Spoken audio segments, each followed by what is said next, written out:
Actually, no question in that comment. And if this continues, the honourable members will end up losing a question. The honourable member for Bow River. Otherwise, the honourable member will, I will have to cut her off.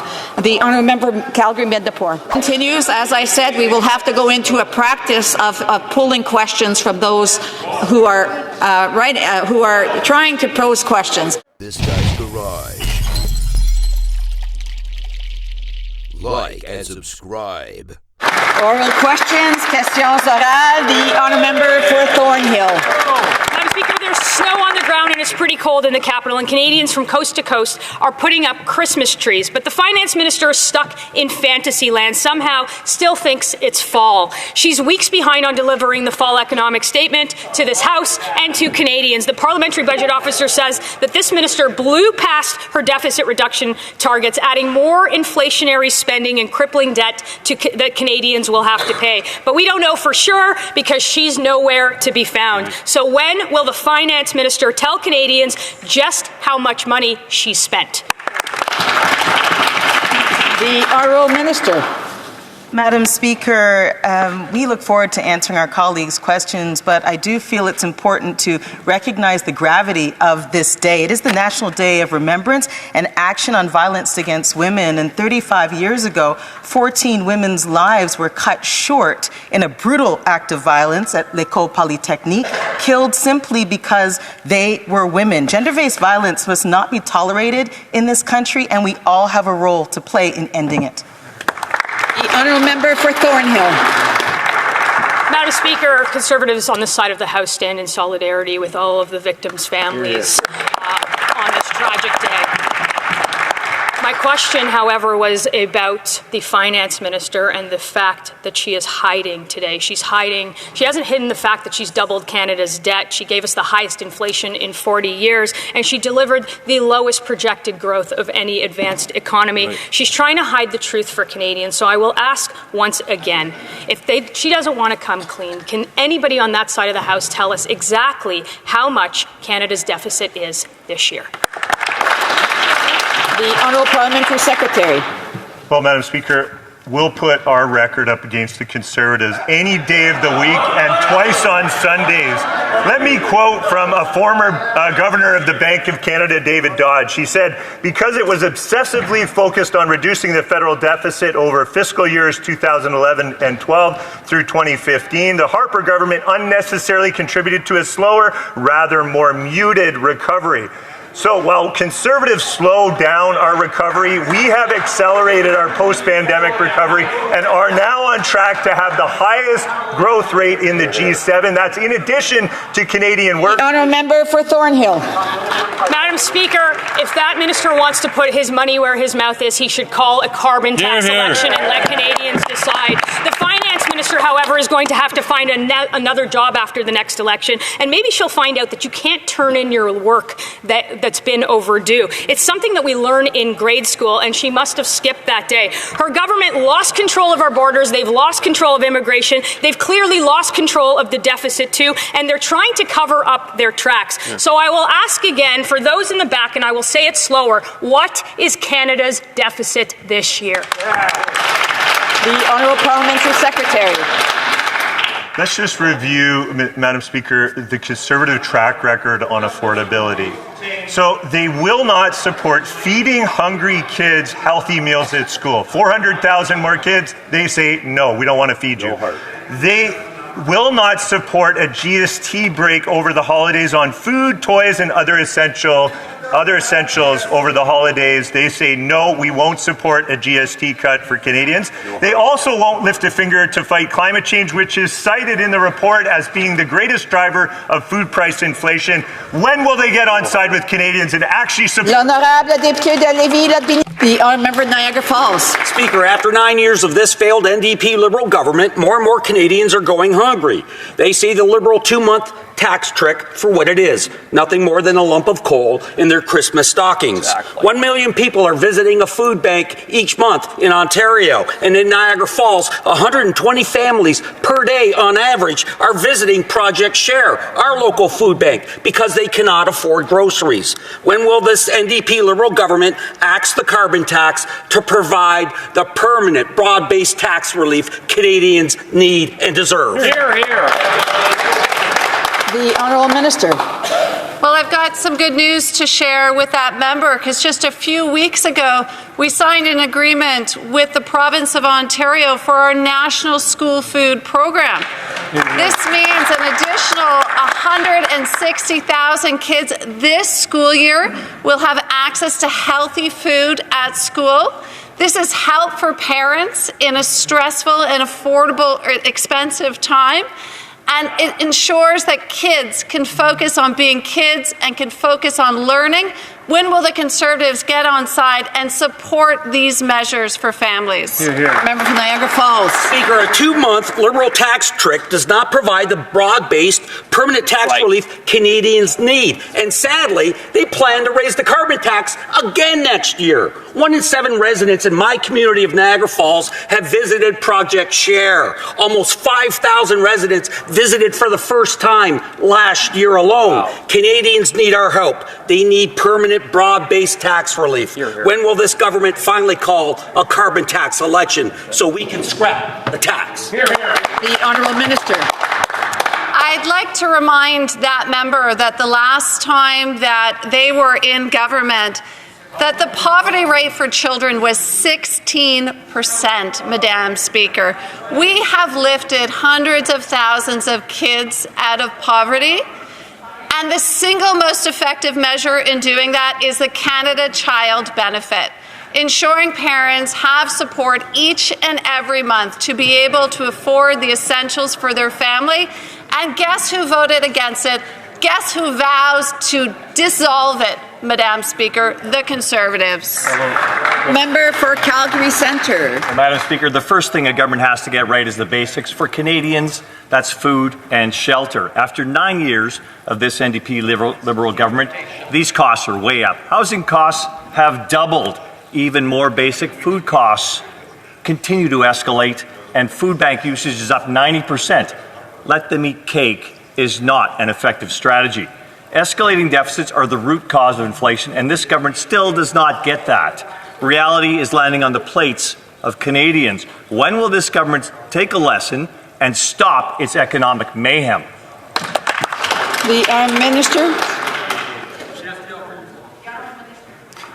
My colleague points to food and shelter as pressure points for Canadian households. I actually agree, but let's actually look at what the different parties are proposing to do about it. First, on food, he's complaining about the high price when he literally is voting against a tax break on food. He's literally opposing a national school food program which is helping hungry kids eat. Madam Speaker, when it comes to shelter, his own city is benefiting from hundreds of millions of dollars in investments directly to build homes more quickly, and he is supporting a leader who vows to cut that program. I won't take lessons from the Conservative Party who cuts the very programs that put food on the table for families. Member for Calgary Centre. Thank you, Madam Speaker. This member keeps trying to talk about putting Band-Aids on the wounds his economic policies are causing. But step one is to reverse inflationary policies. Cancel the carbon tax that it hikes the price of food, fuel, and rent. Food inflation has skyrocketed by over 36% over the past 8 years. Higher deficits lead to higher inflation and a weaker Canadian dollar, leading to more inflation. This spending isn't free. Just ask the 2 million Canadians lining up at food banks. Time is up. When will this Prime Minister call a carbon tax election? The Honourable Minister. It is hard to understand how a member whose city is receiving $228 million for housing considers that to be a Band-Aid solution. Does he think it is a Band-Aid solution that we are helping his city lead the country when it comes to converting office spaces to homes for Canadians? Does he think it is a Band-Aid solution that we are advancing a permanent program that's going to feed hungry kids in school? I have great respect for that honourable member. I love the city that he calls home, as it once provided a home to me. But it is difficult, once again, to accept questions on the cost of food and shelter from a member member in a party who opposes the policies that make it easier to put food on the table for families and keep a roof over their head.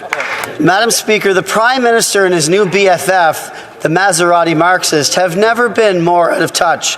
Their punishing carbon tax makes your gas, groceries, and heating more expensive. The Carbon Tax Coalition has doubled housing costs, doubled rent, doubled mortgage payments, and doubled down payments for a home. Workers cannot afford to pay their rent or mortgages, and Canadians are out of money. When will the Prime Minister call a carbon tax election so we can axe the tax for good? Again, I want to remind members to be judicial on the words that they use and not to use them to describe other members. The Honourable Minister.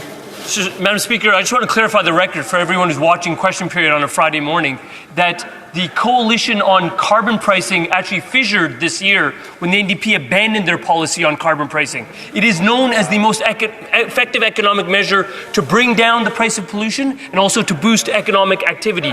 Witness the Canada Carbon Rebate to individuals, and now witness the Canada Carbon Rebate being applied to small businesses, as much as tens of thousands of dollars depending on the size of your business. It is an economic model that is proven in terms of the evidence and is a model that helps to bring down emissions. I would just hope that the NDP would get back on board. The Honourable Member for Miramichi Grand Lake.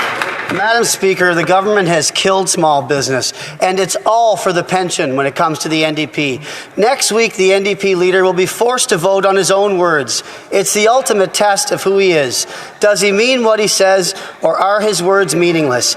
He said he was ripping up the supply and confidence deal. We know it was a stunt before a by-election. The NDP leader gets his pension, the Prime Minister gets his power, Canadians get the bill. Stop the charade and the games. Call a carbon tax election now.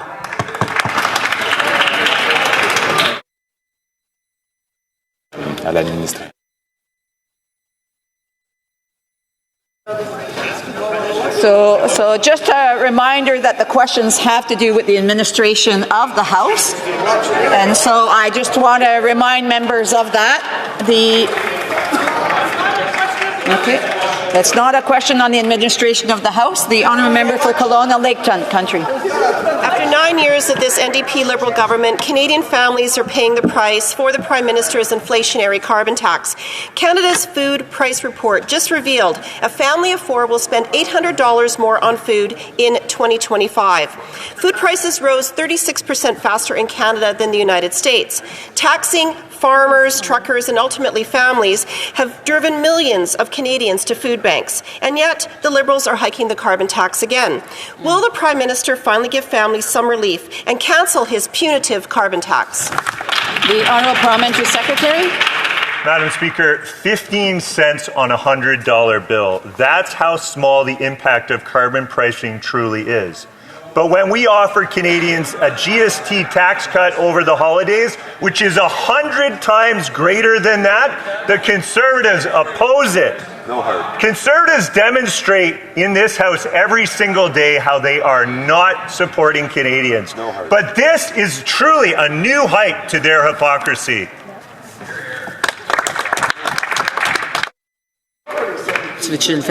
What this member does 9 years of this NDP Liberal government, food bank usage is actually up 90%. Rising food costs driven by the carbon tax mean the average family will spend $16,800 on food next year. People who used to donate to food banks are now clients. Canadians are struggling, and yet the Prime Minister will quadruple the carbon tax to 61 cents a litre.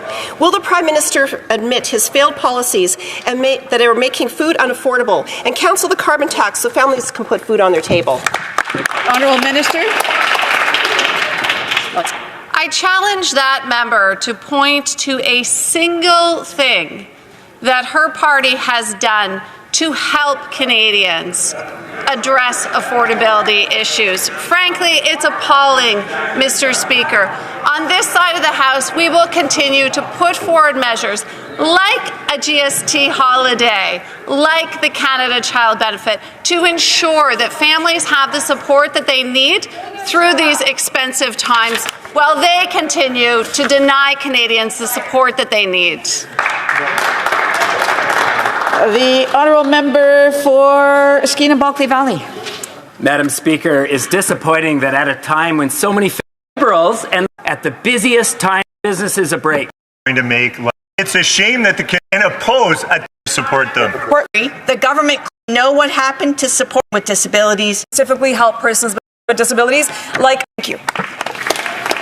So before I go to the next question, I'm going to allow the honourable member for Miramichi Grand Lake to re-ask his question because I hadn't heard the end of the question, but I do want to remind members that they should link their question to the administration of the House a little earlier in their question so that we know where this is heading. The honourable member for Miramichi Grand Lake. It's all about the pension, Madam Speaker. Next week, the NDP leader will be forced to vote on his own words.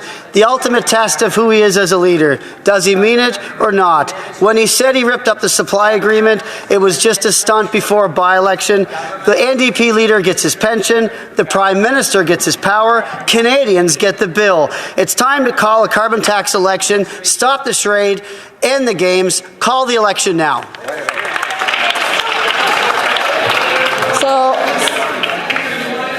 So there was, I thought I hadn't heard quite the thing. There was actually no question in that comment. I'm not sure if anybody wants to respond to it at this point. So there's no response to it. The honourable member for St. John's East. Thank you, Madam Speaker. Today we remember we are with Update Canadian. Speaker, it's 30 against gender-based violence, 100 assaults. Prioritize this. Your own words, because here's the deal. The NDP leader gets his pension. Stormont Dundas, South Glengarry. The NDP will once again sell out Canadians on Monday by refusing to stand by their own words, because here's the deal. The NDP leader gets his pension, the Prime Minister gets the power, and Canadians get the bill. And those bills are ever increasing when you look at the carbon tax that is going to be going up again on April the 1st on their way to quadrupling it. And it was the Canada Food Price Report for 2025 that revealed just yesterday that an average family of 4 in Canada will pay $800 a year more in groceries next year. 2 million visits to a food bank. Why can't the Liberals and NDP just allow a carbon tax election to either quadruple it or allow Conservatives to axe it entirely? The Honourable Minister. Mr. Speaker, Madam Speaker, a lot of questions about what the NDP is doing in terms of supporting parliamentary process. Let me talk about one thing that is very salient for today. Today is December the 6th, the anniversary of 35 women being shot down in cold blood at the École Polytechnique. What the NDP is doing is supporting a bill on the floor of this chamber that will help tackle the root causes of violence against women. What am I talking about? I'm talking about radical misogyny that starts online. The Bill C-63 and the Online Harms Act help us target misogyny at its core. That is something that every member of Parliament needs to get behind, and we need to do it now because time is wasting about keeping women safe. The honourable member for, Stormont Dundas, South Glengarry. We stand in solidarity with the victims and their families as always, each and every year. The NDP, though, has to answer for what is going on the NDP motion, because he won't back up their own words by what they've said in just recent months. It was the NDP leader that said the Liberals are too weak, too selfish, and too beholden to corporate interests to fight for people. He said he ripped up the coalition agreement that's kept the Liberals in power, yet as soon as the stunt got over, he taped it back together and gave it back to the Prime Minister. So the question, Madam Speaker, for the Liberals is, will they work with the NDP finally and not quadruple the carbon tax, but allow Canadians to have their say in a carbon tax election, or are they too scared to what Canadians have to say to them? The Honourable Parliamentary Secretary to the Minister of Foreign Affairs. Thank you, Madam Speaker. And the people of Canada have had their say on carbon taxes in the last election. In fact, the Conservative Party, when they were in power, passed a bill called the Fixed Date Election Bill. So they keep calling, they want us to break the law. We won't break the law. You can break the law. We're not that kind of people. Just want to remind the Honourable Parliamentary Secretary he's to address questions and comments through the chair and not directly to the members. The Honourable Member for Kenora. Madam Speaker, the government cannot be administered without the confidence of this House, and the NDP leader once said the Liberals are too weak, too selfish, and too beholden to corporate interests to fight for Canadians. And now, Madam Speaker, the NDP leader says that he's going to vote against his own words and in favour of propping up this Liberal government. A government that has doubled housing costs, that has caused 2 million Canadians to visit a food bank in a single month, and plans to quadruple the carbon tax, Madam Speaker. So instead Why don't they call a carbon tax election so that Canadians can choose between the costly coalition or our common sense plan to axe the tax? The Honourable Minister of Justice and Attorney General. Madam Speaker, I will just point out for Canadians watching today that we've actually had 3 elections in a row on pricing pollution, on ensuring that no one in this country gets away with polluting for free. That was the 2015 election, the 2019 election, and the 2021 election when that party had to campaign on pricing pollution themselves. What I would say is that it's proving dividends in terms of the Canadian economy. How is it doing so? Because we are returning more money to 8 out of 10 families through the Canada Carbon Rebate and through the Canada Carbon Rebate delivered to small businesses. The Honourable Member Kenora. Madam Speaker, that is simply not true, and the Parliamentary Budget Officer has confirmed it.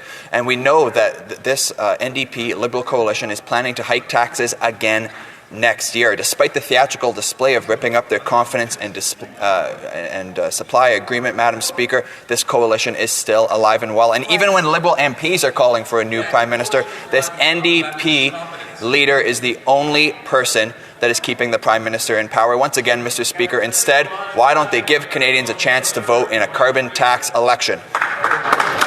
The Honourable Parliamentary Secretary. Well, Conservatives want to talk about confidence, Madam Speaker. You know what the Canadians can have confidence in? They can have confidence in our government to deliver programs and services that make their life more affordable, that contribute to their quality of life, like our early learning and childcare program. Jim Stanford, a very famous economist in this country, just did a report on the success of that program, that it's created 110,000 additional work opportunities for women and contributed $32 billion in GDP to the Canadian economy, and that's while saving Canadians 28% on average on their childcare costs. We are proving that you can invest. For Caribou Prince George. The Honourable Member for LaSalle Aymar Verdun. Madam Speaker, cycling in Montreal happens at Parks Canada to authorize Parliamentary Secretary. A municipal issue. Be very happy Aymar Verdun. The city would do the Minister of the Environment that on this side of the House if he wants to discuss this more after. Thank you. Remember Caribou Prince George? The Liberals are too weak, too selfish, and too beholden to corporate interests to fight for the people. Who said that? The Twitter-tough Maserati Marxist sellout NDP leader. He puffed up his chest, stomped his feet, yet he chooses the Prime Minister over Canadians each and every time. He's the only one propping up this government. He's complicit in every Liberal scandal and every failed policy. On Monday, will he vote for a carbon tax election, or will he once again put his pension before Canadians? So that question definitely has no relevance to the administration of the House, and I want to ask members to please not be yelling out when others are speaking. The Honourable Member for Caribou Prince George, and it has to be with the administration of the House, or else I will cut him off and we'll go to another question. The Honourable Member for Caribou Prince George. Madam Speaker, they're weak, they're desperate, and the only reason why they're in power is because of the NDP leaders too selfish and too beholden to the Prime Minister to support his own motion made up of entirely his own words. They voted 24 times to quadruple the carbon tax. The costly coalition has doubled housing costs, doubled rent, doubled mortgage payments. But on Monday, they all have an opportunity. Will the NDP leader put the people above his pension? Sorry, again, the Honourable Member is not being relevant to the administration of the House. We are going to move on, and next time, the next question for the members will be cut. He was asking the question. Does the Honourable Member? The Honourable Member, is it relevant to the administration of the House? Asking for a carbon tax election. Madam Speaker, is that not relevant to the administration of the House? The Honourable Member? One moment, please. The Honourable Member will finish his question, and if it's not relevant, then the next question will be passed on. The Honourable Member. Madam Speaker, they're weak, they're desperate, and the only reason why they're in power today is because of the Maserati Marxist NDP leader. who's too selfish, too beholden to the Prime Minister to support a motion made up entirely of his own words. Member to read his whole question. If he can just finish the question at the bottom, please. Madam Speaker, on Monday, we have an opportunity. Will the NDP vote for a motion to call a carbon tax election? Again, it's not got nothing to do with the administration of the government. The honourable member, and if this continues, the honourable members will end up losing a question. The honourable member for River. Thank you. The leader of the NDP says he ripped up his coalition agreement with the Prime Minister, calling him weak, selfish, and beholden to corporate interests. Conservatives agree. The NDP leader can prove it by putting his pension where his mouth is and voting on confidence in this Prime Minister. After 9 years of the NDP Liberal coalition, housing, rent have doubled, and they will quadruple the carbon tax, driving up the cost of gas, groceries, and home heating. Will the government give the Canadians relief they need by calling a carbon tax election now? The Honourable Minister. Madam Speaker, a lot of us are struggling to understand the nature of today's question period, but I think I've discerned what it is. The official opposition seems to be off their game because they're not using a lot of three-word slogans. And because of that, it's actually destabilized the House. What I can say simply about housing is that we support housing, and we support the housing accelerator that I think 17 members of the official opposition advocated for before they were told not to by their leader. Secondly, we support the fight for the environment, and we will continue to advocate for making sure pollution is not free, and we will participate and work with any party that wants to support us in that endeavour, because it supports the environment. The honourable member for Calgary-Mindapore. Thank you very much. Madam Speaker, the facts don't lie. The leader of the NDP with this Prime Minister voted for the carbon tax 24 times, and they will do it again next week. This leader of the NDP, along with the Prime Minister, will quadruple the carbon tax in the spring. He's the one who created the coalition agreement with this government that has doubled mortgages, doubled housing prices, and has sent 2 million Canadians to food banks. Right. So this coming Monday, the leader of the NDP has a decision. Will he continue to prop up this Prime Minister for his pension, or will he call a carbon tax election?